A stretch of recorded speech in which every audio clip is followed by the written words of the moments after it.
Hey everyone, welcome to the show. Today we have Adeeb with us today. So Adeeb is the co-founder and creative director of Kinetiquettes. So for those of you guys who are in the sculpture collecting, industry and who collect, video game characters as a hobby, Adeeb is your guy to look out for. He's created quite a number of cool video game characters. One of the most famous ones, I believe, is the one which he has collaborated with Art Gem to create the Mai Shiranai figurine. I don't know if I pronounced her name correctly or not. Um, but yeah, that's from the King of Fighters franchise. So without further ado, let's interview, or rather, let's get Adit to the show.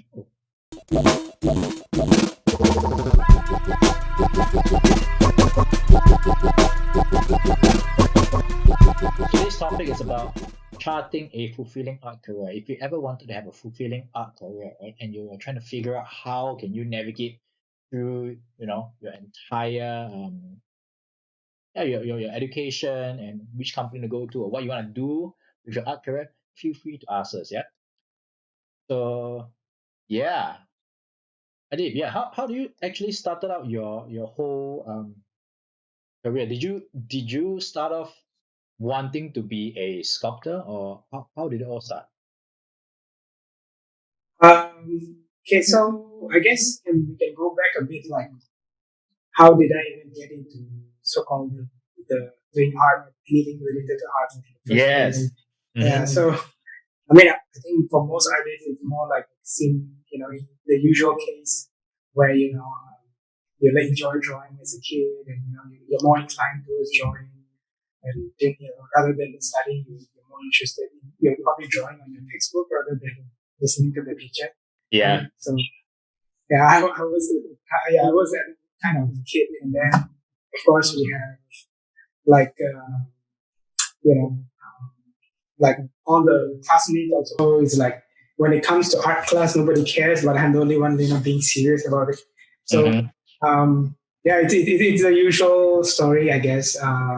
And thankfully, also, although my parents were, always, kind of wanted me to do well in my studies, but they didn't also prevent me from, you know, um, pursuing my interest in art. So, when I Mm-hmm. wanted to go to a private art school to learn something, or I even had for a short while, I even had an art tutor who came and taught me watercolor kind of thing. So I had Wow.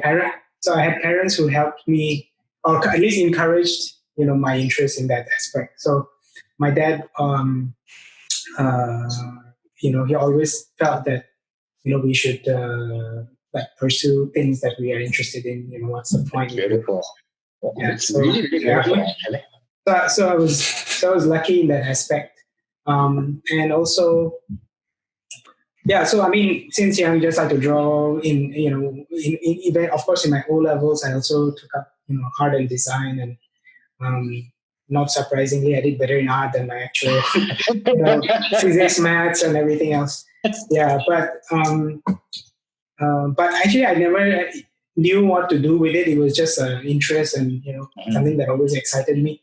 Mm-hmm. Um, so when it came to higher studies, I also didn't know what to do. So my elder brothers, were into computer science. So I thought, Mm-hmm. maybe there's something there. Like, I did some research on computer science courses and saw that, oh, Mm-hmm. somewhere in there, there's actually a computer graphics module.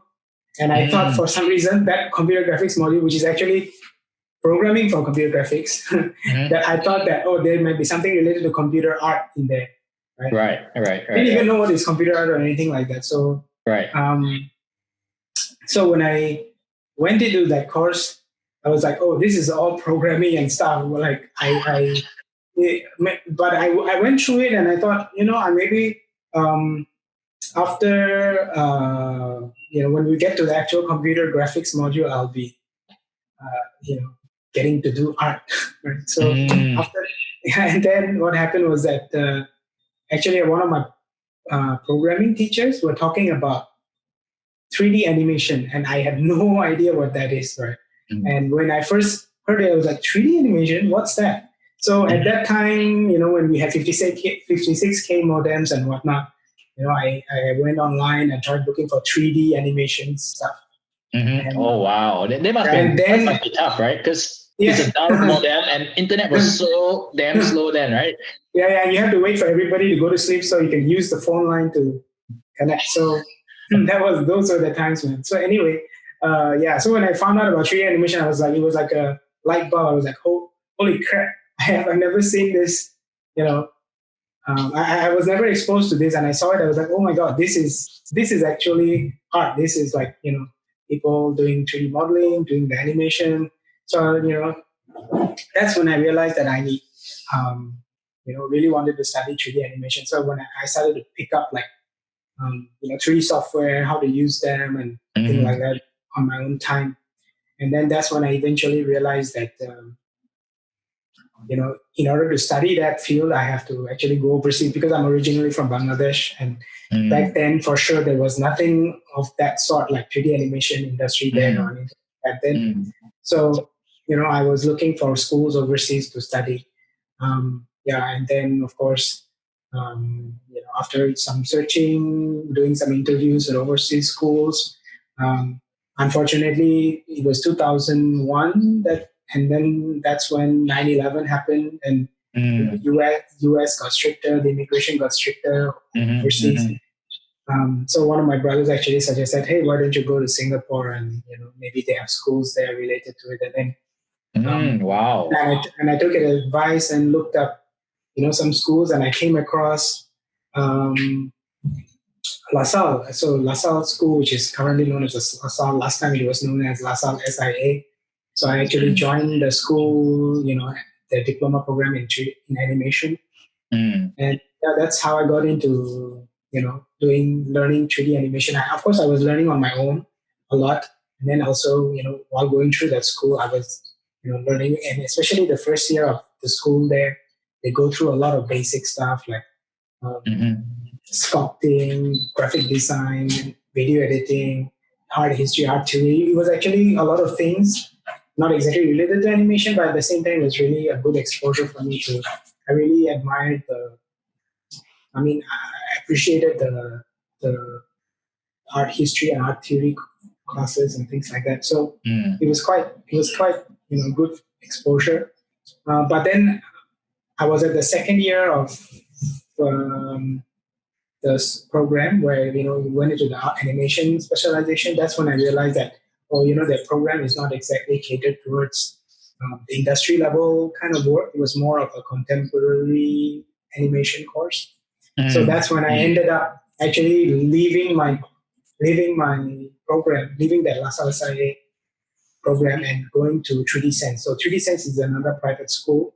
It's quite well known among the industry in terms of doing 3D animation and 3D related stuff. So that's where I actually finished my diploma in the 3D Sense media school diploma program. So yeah, my initial interest and love was for 3D animation, where you basically do 3D animation for film or games and things like that. So my learning was more on the 3D animation for film, and film meaning like Pixar and those kind of animated feature films. But when I went into the industry, like I was fortunate enough to immediately get a job even before my graduation with my portfolio. So actually, my first job was in the games industry. So I joined Tecmo. It was 2006. So that's when I joined my first full time Wow. animation jobs, so called. So so after that, so I was there for a few years. And after that, I moved to Ubisoft, the Singapore studio, and then I was there for about 6 years.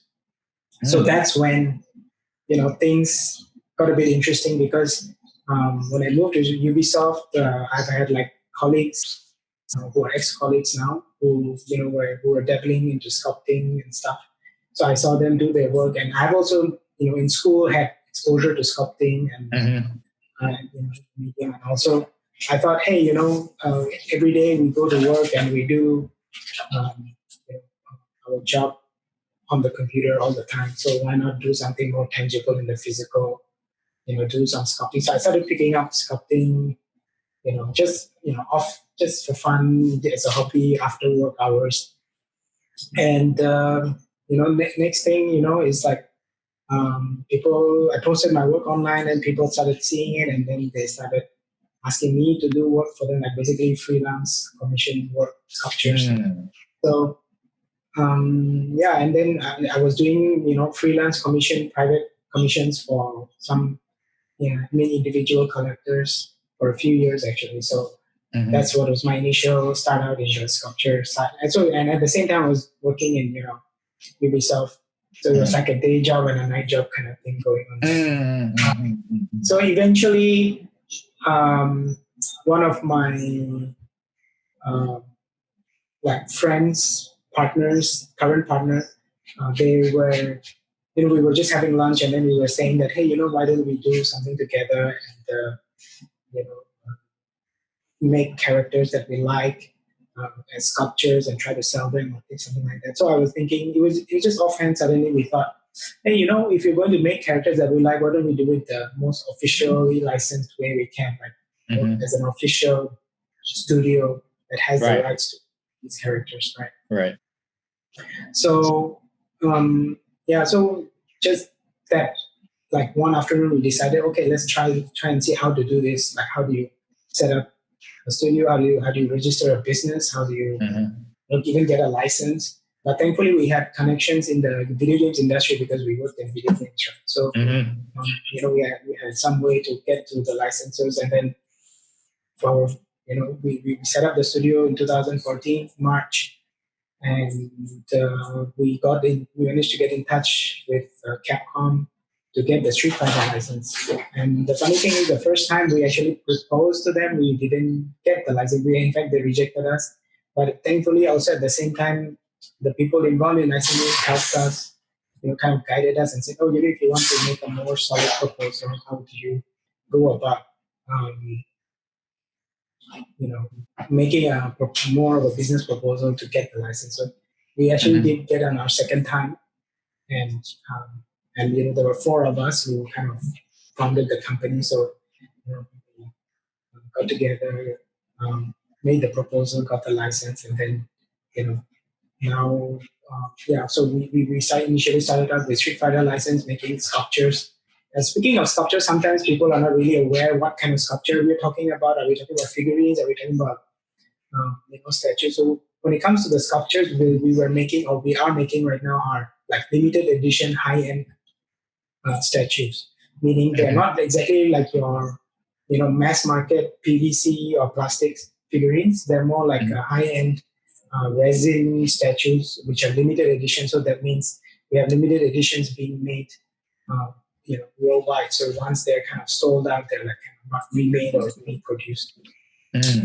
So yeah, so it's that. So we initially started out with Street Fighter, and then we now we're working with King of Fighters stuff, as you mentioned. We're also like looking into jumping into some anime licenses like My Hero Academia and Attack on Titan. Yeah, and so it's been 6 years since we set up. So, and we have also like kind of branched a little bit to doing art prints as well, because we work with. It's not just us doing the artworks, or it's not just me doing the sculptures, but we're working with various sculptors and artists from around the world. So they are, yeah. So we have 2D artworks and 3D artworks, which for the 2D artworks we are doing we're taking the artworks and selling them as prints or even as artworks on apparel, so t-shirts and things like that. So yeah, so it's so with all these brands, with all these artists, we've been around since 2014, and so that's what we've been doing. Wow, that's that's a very long introduction, and that's amazing because it's like you kind of like cram your entire whole career path into like 15 minutes, which is really awesome. Thank you for that. Yeah, so it seems like there's three main key phases lah. Like previously you mentioned. I mean, you're from Bangladesh and you flew into Singapore, and then after your first job was at Tecmo, and then Tecmo Kuwait, and then you set up, then you went to Ubisoft, then you went to set up your company, right? So they're like you have that whole transition as a student from another country to this one, and then you have your first few jobs in big video gaming companies, and then you have you started your own company. Like, I'm just curious, like when you decided to come over to Singapore, what was how did it feel like? Was it like were you anticipating like, oh wow, there's this bright future ahead of you, or yeah, what was it like? Yeah, so it was my first time traveling overseas by myself actually. So it was kind of Really? intimidating. Yeah, yeah. So when I first came Wow. here, I was like, kind of don't know what to do. Luckily, one of my sister's husband, my brother-in-law, had, been here before, so he was like guiding me, like, you should go ahead. When you reach there, what should you do? There was some guidance there, but yeah, I came here by myself. Um, and I was like just like an international student coming here to Mm, you know register with the school and get started. So mm, it was quite intimidating. And when I first came here, I was I heard a lot of good things about Singapore. It's clean and it's safe, and and that was like in 2003, if I'm not wrong. Yeah, wow, 2003. That's when. 2003. So it's been 17 years. So yeah, I was just getting along, meeting friends and in school, and just going through. So over time, um, I mean, I got used to it, and thankfully, I enjoyed myself enough to decide that, I'm going to spend, my at least the rest of my life for the time being. Yeah, yeah.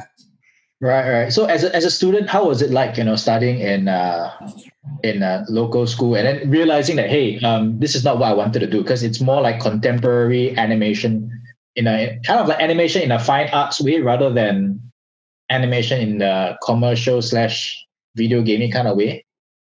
Yeah. Right. So again, I mean, well, I was very naive back then, and as I said, like just you can imagine how how silly it sounds that I went into a computer science Mm-hmm. program thinking I'm going to study computer art, where when computer graphics there is actually just graphical programming, 3D graphics programming. So Mm-hmm. same Mm-hmm. thing here. When I first came, I thought, 3D animation. So it's got to be what I've been seeing online. All the great 3D animation and 3D models and things like that. And in Singapore, there wasn't even barely an industry back then. Like there were just a few handful of companies, some local studios, some international companies. But yeah, I mean, I also didn't know what is required to get a job as an animator, or anything related to 3D art.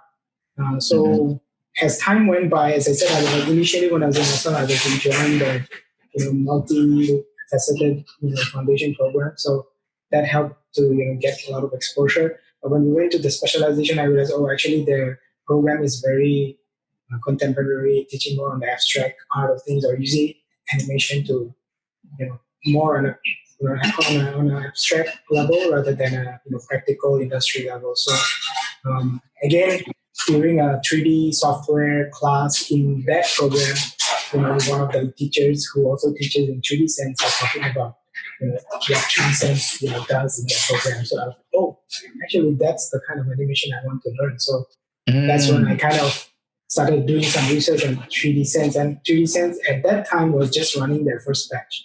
So their first batch, I haven't even graduated, I think. So Wow. I ended up joining the second batch of students to Mm. do the program. And so that's when I realized, oh, actually there's this. Thankfully, even to this day, I'm very grateful to one of my friends. His name is David Koch. He was the Singapore Animators Connection Mm-hmm. chairman. Yeah, so Mm-hmm. he at that time was also like helping me or guiding me, like what the animation industry is like. Um, Mm. and he himself had a studio for a short while, and he still does actually. So Mm. um, so he was guiding me, what to do or what is required in the industry, what level of work is required. He even reviewed some of my animations that I was doing. So, that's when I decided, okay, I need to go over to, finish my diploma in 3D Sense where I will at least get a chance and exposure to lecturers who are actually in the industry, because there are a lot of part-time lecturers who worked in the industry. So that's when I went in, and the program was only like a 9-month diploma, so quite express and quite fast. So yeah, I mean, it does seem like I always pursue a path, and then suddenly I have the naively pursue a path, and then I realize, it's not the right path. But thankfully, I took I had the courage to I could have stuck through that computer science program, or I could have stuck through LaSalle and just graduated. But I decided that maybe for myself I should just take the leap to go to 3D. Because even 3D Sense at that time, like, well, as LaSalle is a reputable school, I agree. If I would have graduated from LaSalle, my people would know, oh, he graduated from LaSalle. But 3D Sense was just like very new. Only their first batch of students graduated or was going to graduate. But I still decided to pursue it, and I'm glad I did that. I was able to pursue and learn the things that I learned there. But even at that time, like when I joined that school, I also realized, their program is, still in the infant stages, and there are things that can, be better. So I spent a lot of my own time outside of school hours to, build my own portfolio. So, funnily, like my final portfolio when I graduated actually had more work that I did on my own time than actually the school's so-called assignments. So yeah, I mean, I kind of realized step by step, as I got more exposed to, or I got more knowledge on what I need to do, I took the steps to change the direction of the path I was in. At least on the student phase, when I was about to graduate. So as more information comes in that tells you about what this industry is like, you kind of like also gradually have more clarity, right, on what you want to do. Because sometimes not everyone has a very clear idea of where they want to head to, right? Especially in terms of a career building as a young student, right? Yeah, but exactly. I mean, especially when you're a student, you're very excited, and you know that, oh, I love animation, or I love games, or I'm going to study games, but there's the naivety and excitement there, which is great, but also at the same time, you might not be aware of what it's like, in the industry, or what is required to get into the industry and things like that. So thankfully, I had the curiosity to always find out, and when I got the information. And back then, we didn't have online, and everything was so easily accessible. Reviews of schools you want to go to, what the industry requires. You don't get to see people's portfolios that much at that time. Like nowadays, everybody's artwork is everywhere, right? Just can go put it up on ArtStation, put it on DeviantArt or whatever, IG or whatever. So that time information was limited. But I think because now information is easily accessible. So yeah, I think it's always good to try to get the information that you need, and then divert when you need to. And I think it applies even now. Like if I can't say where I'll be, 5 years from now or 10 years from now. I mean, I can't say that, well, this is what I'm going to do for the rest of my life. But who knows? I might come across information, or I might find something that that has changed, or my interest has changed, or my passion, or just the basic knowledge of how things are going on, or how things should be. If I get that information, I might change my career path, or take the leap to something else. So just how I've done as I was in animation, and then kind of diverted to sculpture and sculpture related stuff. Yeah, and even now, like I do enjoy like teaching. So I was teaching part time while I was in video games, and I even went full time into teaching after Ubisoft, and then of course now I'm like full time in Connecticut. So it's like been sorry, that's okay. Sorry.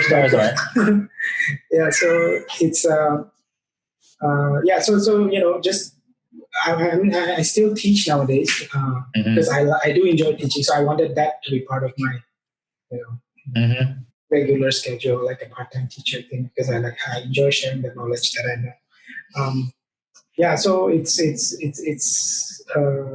I guess you can say it's a mishmash, and being able to change the direction and path you're on is something mm, like not easy to do. I would say, yeah, especially if you are not aware of what's going on, or especially people who, when you're a student, you don't know what you want to do. Like some people are just going to college or going to poly, going to uni.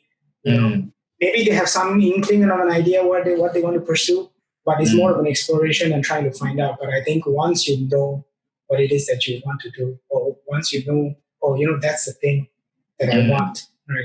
Yeah, I think people should just go for it. So it sounds like being curious and being explorative, right? Being open to new things has helped you in your career as well, right? Because you get to dabble in something a little bit and see whether you like it or not, and then you take it and bring it a part of your career, right? Yeah, I mean, it's like, of course, there are people who, since I don't know, they're 9 years old, they know what they want to do in life, and they've done it from they've pursued it, right? And I think in a way it's also kind of admirable because like you're really focused and zoned into this specific thing that you like to do and want to do for the rest of your life. Um, and I also thought that like when I first I knew I wanted to do something in art and I don't know what it was. And when I came across 3D animation, I thought, oh, I'm going to do 3D animation for the rest of my life, right? But then of course I was exposed to sculpture. I did sculpting and I enjoyed it. And in fact, even at the sculpture, when I was doing sculptures for clients, I thought, oh, I want to do something by my hands. I don't want to do digital sculpture. Like when the first ZBrush and 3D modeling or the softwares came out, like when ZBrush was initially getting more and more common in the industry, I thought, oh no, hand sculpture is the best. But now I'm like back in doing digitally most of the time rather than hand sculptures. So it's the path changes is but as long as you're flexible to adapt and just make the most of what interests you. Adaptability is key here. Thank you for that. I think we have two questions on Kinetiquettes. Maybe you can answer them later. But I'm just curious also, like probably I guess you can say, it mirrors what happens in your. I mean, I'm just wondering, what you described earlier. Did it also mirror your decision, when you actually shifted your job from being an animator to being a sculptor, because mirror meaning like when we were talking about being flexible and being open to exploring new things, right? And then when you were having that hangout session with a friend, what got you to actually jump in and say, hey, maybe we can do this for a living. Maybe we can, leave our jobs. I mean, definitely. Like when we started Kinetiquettes in 2014, as I said, when it was actually like just like how I was doing commission sculptures, freelance sculptures for clients on the side. Like I had my day job, my full-time job, and then in my spare time I used to do sculptures for clients. So Kinetiquettes was actually that for 2014 to 2018.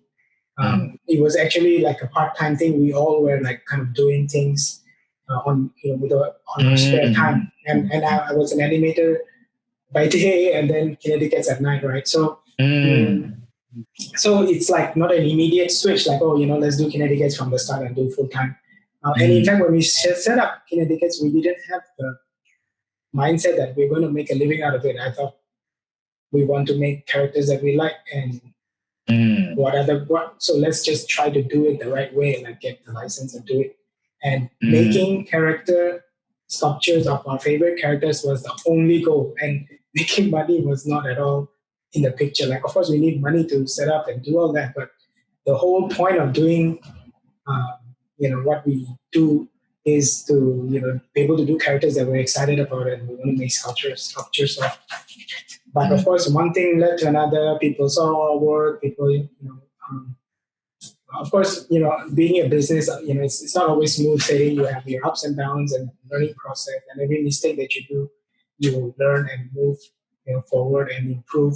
So, um, yeah, I mean, it was never a picture of, it was never a thing of, oh, we're going for this to make money. But what did trigger it is that, it's just we wanted to make sculptures, and for some reason, I decided that, I'm going to gather my friends and tell them, oh, let's make sculptures of characters that we like, and let's try to figure out the process of doing it. One thing led to another, and it was just over a coffee session. So yeah, but definitely the motivation was not that, oh, let's set up a business and make money. It was more like, let's make characters that we love. So that's what kind of triggered it. But of course, in 2018, that's when I went full time. I was full time at first, and my other partners also slowly joined in.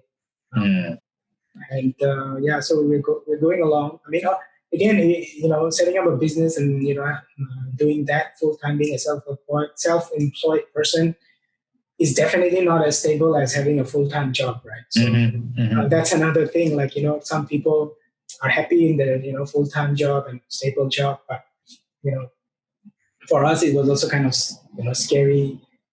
Although when it was more of a part-time basis, it's not that scary because we had day jobs. But as we slowly started to move into the full-time aspect of it, being fully employed, and it's definitely an intimidating thing. But what made you jump? What made you jump though from having like this stable job to going full time? Because you're in kind of like a sweet spot, right? You were still having a day job, and you could also do your characters on the side, which is kind of cool. You can fulfill both, right? But why the switch? What made that jump, that leap of faith? Yeah, that's a good question. It's because we were like, I was because when it was initially being, as we were doing it part time initially, and that's when, as time went by, I personally was starting to realize that I just don't have enough time of the day, because I have to do my day job, and then I have to manage Kinetiquette stuff, and I'm not, like, even though some of the work was being delegated, that means we were working with different artists, and we're passing the work around. It just wasn't enough time. I mean, yeah, and then it was also, I started to feel that, oh, I obviously care about Kinetiquettes more than my day job, because I'm spending all my free time doing it. So it's also not fair to my employer that I'm like more looking forward to go back home and do my Kinetiquette stuff. So yeah, and that's also when I realized, like, maybe I'm not a very good employee, so maybe I should just work for myself. Yeah. So that's when I made the switch. I was like, okay, let's just focus on this. It will also give me a lot more flexibility and time on my hands to do the work at a more efficiently as well. And and I was also feeling like, rather than when I was doing it part time, I had to do a lot of management of things, which I still do, but I wanted to get back in touch with the actual sculpting and doing the work myself as well, and improve myself as an artist, which I thought I was like falling behind in. So that's also the reason. Yeah. Cool. Thank you for sharing that. So maybe you can go into the present right now. Has this COVID thing actually affected I can't pronounce it. It's tongue twister. Kinetiquettes right now. Like yeah. Yeah, it's a bit of a tongue twister in some sense. Yeah, but not really, because, as I said, when I first started working full time, it was from home. We didn't have an office. I mean, we do have a warehouse and storage locations and things like that, but we don't have a physical office that we go to every day. Because we've always, since the beginning, been working remotely. Two of my partners are in Singapore, but my other partner, co-founder, is based in London right now. Who's the art director. So So we've been working remotely to some degree, and of course, our production facility is in China, so we visit there back and forth, and we also communicate with them remotely. So since I've been full time, we've always been working remotely. So in terms of work disruption, it wasn't really much. It was, it's the same old thing actually, and so I was working from home. So in that aspect, there was no disruption, but in terms of the industry itself, of course, this is a collectible, so-called non-essential industry where collecting figurines is not in the top priority of people when when you can't even work. It's really tough for everyone right now. But I think generally speaking, it hasn't been in the industry response to like the purchasing power of collectors around the world. I don't think has been affected so much, but of course definitely people are being more careful of what they're spending their money on and things like that. And also the industry in general has been a little saturated recently as well. There's a lot of other companies also in the mix, especially because of the advent of 3D printing, where you have almost anyone with money can just hire an artist and 3D print a project, bring it to China to be mass produced, and things like that. So again, with globalization, the competition is definitely there, and the market saturation is also there. But I think a couple of major things, of course, also affected us is, being able to, we usually go to China to the production facility to quality check all our products. So that has been disrupted for sure, because, the travel restrictions to go into China. So we try to do it remotely as well as we also have people there who's communicating with us. And also, like shipping out products have become very slow. Like things have been delayed or restricted, or in some cases even returned. They don't allow your products to reach and be delivered to the customer. So in some ways, those aspects did affect us. But I think moving forward, like once things start to get back to normal, hopefully, things will be better. And for us, we always try to do things differently and try to make ourselves unique. In the kind of work that we do. Right. So we'll see, how it goes, but it hasn't been too bad. That's good. That's good. I think surprising a lot of people in our industry we thought we'd be badly hit, but it didn't hit as bad as it did. Because, like you said, right, we are really used to working remotely and having like very agile way of working. So I think we have adapted with the technology, so it didn't hit us that bad. But I think what you pointed out just now is quite relevant to the questions that Han Guang is asking. So Han Guang is asking, hi, would like to ask, how do Kinetiquettes pick which character or IP to work on? Example, based on popularity or based on your personal preference? Thanks. It's a mixture of both, actually, to be frank. Like, I can't say that, it has to be a character that we love and that's it. And we also definitely have to consider how well it will be received. But definitely the first thing we consider is whether we're excited to do the character or not, and then we check how's the or try to do some research on how well received it will be. Definitely first and foremost is whether we're interested in doing something with that character or not. It's always been like that from the beginning. So, of course, there are companies who are like, okay, I don't know this brand, but I'm going to work on this brand and create this statue or character or whatever, because it's the in thing now. Like Marvel is the in thing now. So a lot of studios are doing Marvel, DC, superhero stuff, which also does financially a lot better than video game related content. So it is. And at the same time, like now that you're talking about the IPs and projects that we do, now we are also kind of now looking at diverging from just IP related content. We're actually working with different artists. So we're going to be we're looking to create like some original work which is not related to IP. Later this year. Very cool. All right, and Hang Guang also has another question. So you're saying that Connecticut's trying to stand out from the saturated market, right? So his question is this: would like to ask one more question? How would Connecticut stand out compared to other statue companies? I think we've always tried to do something different in the like. I mean, even our name kind of implies it a little bit. Which is Kinetiquettes. It's kind of like a derivation from the word kinetic, which is movement or energy, Mm-hmm. and maquettes, which is called like sculptures, basically. So Mm-hmm. like moving maquettes in a way, which was actually a name we considered initially before naming the company. But yeah, so basically we try to create structures which have some movement and flow, and not necessarily action based all the time, but it's like has some energy to them, when you look at them. So that's how we kind of try to differentiate ourselves. And then there's also another thing we kind of uh, been doing from the very beginning was like create sculptures where two characters are kind of going at each other, kind of like a versus thing.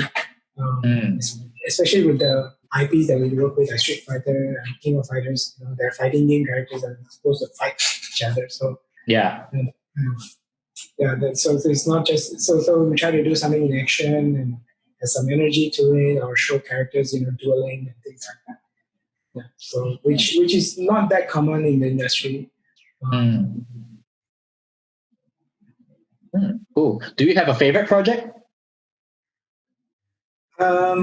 Favorite project. It's hard to pick, to be honest. But I mean, I guess I can say that. I mean, every time I do something or any kind of project that we work on, the most newest one is something uh, that I'm most proud of, or most feel like it's good.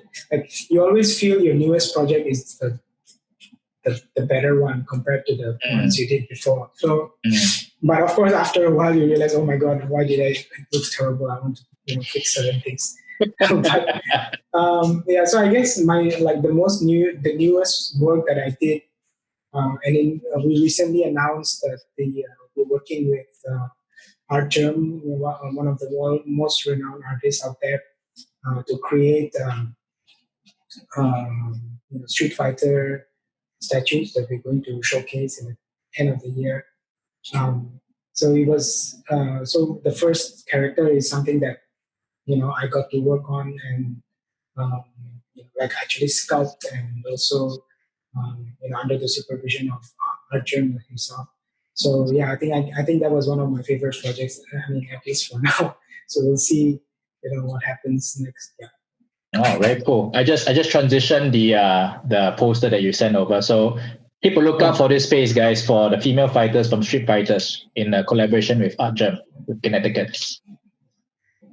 Right. Cool. Ray says original work. Wow, interesting. I'll definitely be looking forward to it. Any chance where you can have like a little bit of teaser and to have a sense of what are we going to be looking forward to for the original I ones? think originally, like, we have kind of two categories. I can share some information. Like it has Mm, like there's kind of two category kind of work we're working on, which is we basically are taking a design done by an artist, an original design. We kind of work with him a little bit to kind of add a bit of icing to it, make it ready to mass produce and create like present to everyone. And then there's also another category where we, from the very beginning, work with the artist to create the original design. So one is existing design done by the artist, and we just kind of flurry it up and kind of publish it in a way.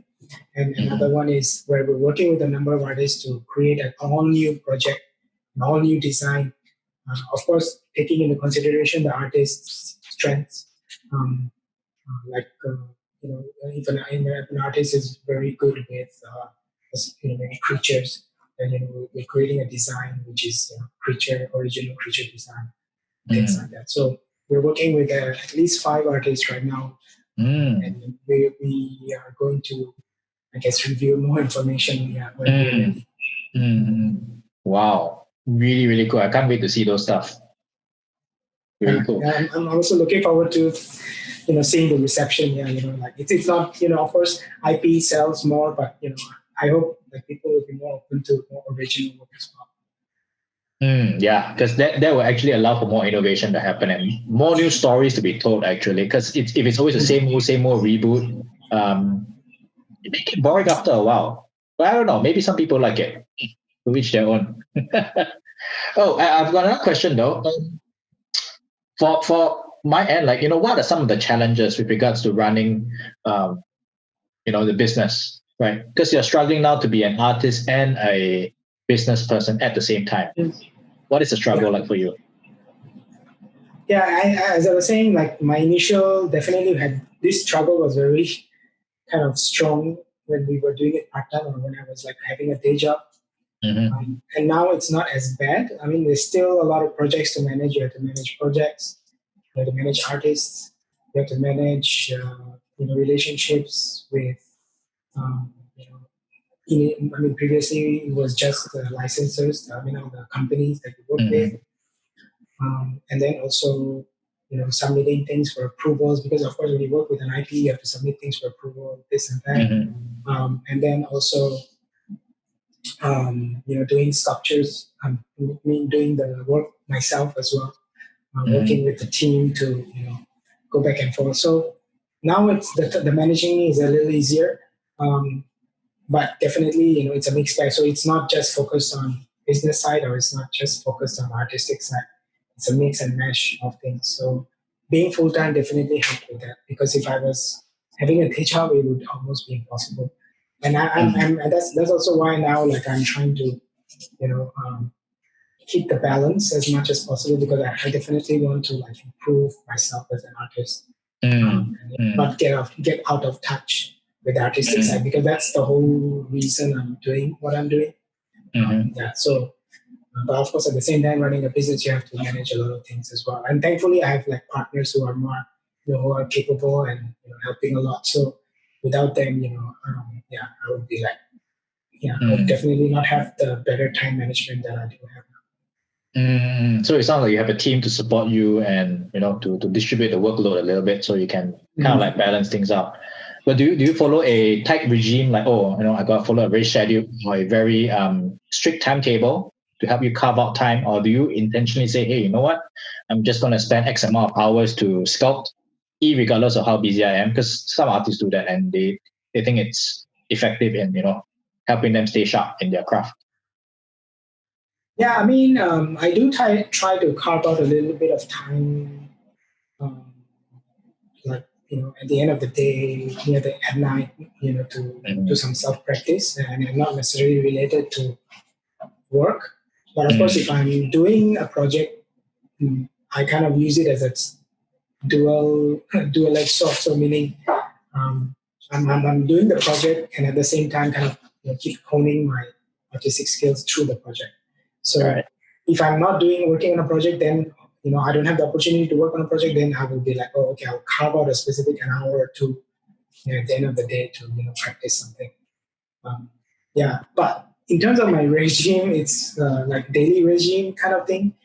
Is very flexible because I don't have like, oh, I wake up at 9 a.m. to 6 p.m. That's definitely something I'm not going to be doing ever again. But it's more of like just doing as much as I can. I mean, Mhm. I don't like, to be frank. I don't have a weekend to look forward to anymore. It's more like every single day and every single time you can spend, I spend on doing work. So Mhm. um, so like when I wake up, I do work. Okay, it's time to eat lunch, or it's time to eat dinner. Okay, time to eat dinner and lunch, and then once you're done with that, you come back. Okay, let's do work, and let's do work until as long as I can. So there's no fixed regimen. You're just doing Mhm. as much work as you can with whatever time you have. Mhm. Thank you so much. And yeah, I think with that we can almost end the show. Maybe could you just leave like one tip for all the guys who are here with regards to how to chart their art career? What would be that one life lesson that you have learned that you feel is very important for yourself that you would like to share with our viewers tonight? I guess I would say in some, I mean, I guess I would say it from two different perspectives. One is as a when you're a student and you're first starting out or trying to figure out what it is that you want to do. I think my advice would be that you might not. It's okay to not know what you want to do, and it's okay to kind of explore. And every little exploration that you do, every little thing that you try to learn from different fields, different aspects, different sources, um, you know, every knowledge is valuable, whether you use it or not.